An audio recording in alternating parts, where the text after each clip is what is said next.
I'll talk a little bit historically. So you mentioned that the driver for this conversation has come from some of the things you're preaching and I'm preaching, and also some of the things that we're researching and learning about ourselves and studying ourselves in order to do some teaching in our local church contexts. And so for me, I know I've been reading for a while now. I've been trying to read and survey history just from a perspective of learning more about the Reformed confessional faith historically, and then also reading more about the history of American religion, particularly Protestantism in America, and revivals and all these kinds of things, and revivalism. And so this stuff that we're talking about today, this subjectivization of religion, this making true religion about the subject, like we're looking within to find true religion, that definitely hails from not only the movement of pietism, as it's so called, but also a movement known as revivalism, or just the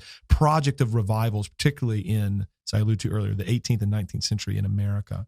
And we're not going to get into a big historical survey of all that stuff, but suffice it to say that during that period of time, even in the First Great Awakening, that was certainly better in ways than the Second Great Awakening, so-called, but even in the first one, we have real concerns about that. That's another show for another day, because the locus of the center of the Christian life was removed from the gathered church in the local assembly and moved to this revival meeting. And more or less what ended up happening, John, in part, was religion in this period of revival became about the individual's response to a fiery preacher. My own personal fervor for the Lord became a massive emphasis. The level of my conviction became a massive emphasis. How I felt about the things of God became a massive emphasis in this period when these revivals were occurring. And the Protestant church of an evangelical ilk in this country ever since have had this baked into the cake, where a huge emphasis on these things: my response, my feelings, my conviction, my fervor, my devotion, my intensity regarding Jesus and the things of God become the real measuring stick of my Christian life and experience.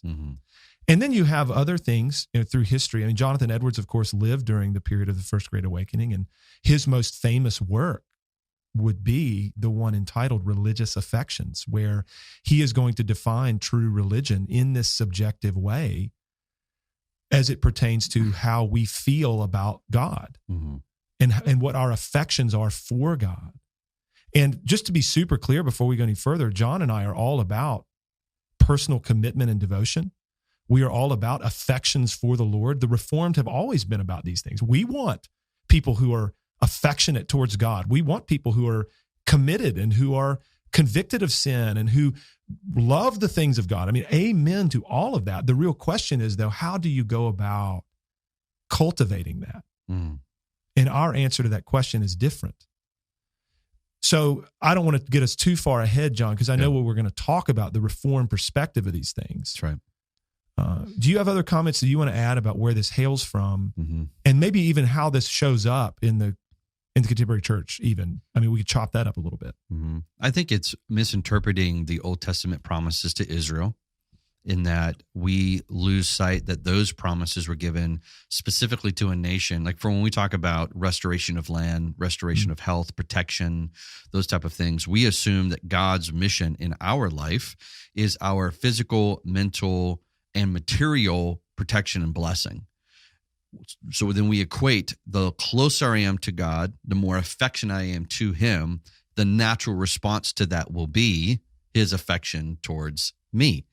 This is even how we build relationships, not only inside of marriage, but outside of our marriages, where one side of the marriage party is not reciprocating and not building it. It can dampen. And so there is a give and take when it comes into a relationship.